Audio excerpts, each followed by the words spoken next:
La sobriété et l'efficacité énergétique, les solutions pour consommer autrement. Pour répondre à l'accroissement de la demande mondiale en énergie, qui aura doublé en 2050, nous devons activer deux leviers, la sobriété énergétique et l'efficacité énergétique. La sobriété, c'est d'abord éviter les gaspillages, par exemple en éteignant les façades des magasins ou des bureaux la nuit.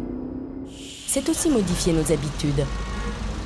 Prendre les transports en commun pour se déplacer ou utiliser des véhicules fonctionnant au gaz ou à l'électricité.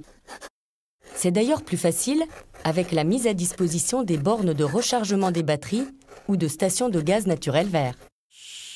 L'efficacité énergétique, quant à elle, consiste à consommer mieux et moins d'énergie pour un même besoin et un même niveau de confort, comme chauffer sa maison par exemple. Pour cela, nous pouvons améliorer l'isolation des murs de notre maison.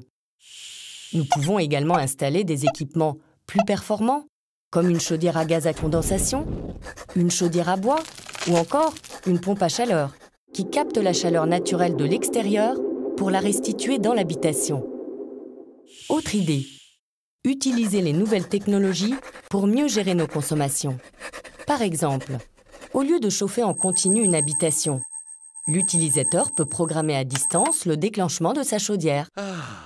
L'efficacité énergétique peut s'appliquer à une maison, à un bâtiment collectif, à un site industriel et bien sûr, à une ville tout entière. D'ailleurs, certaines collectivités se dotent déjà des réseaux dits intelligents, permettant ainsi d'ajuster l'éclairage de la ville en fonction de la circulation automobile. La façon dont chacun consomme de l'énergie a un impact important sur la transition énergétique. Tout le monde peut donc y participer.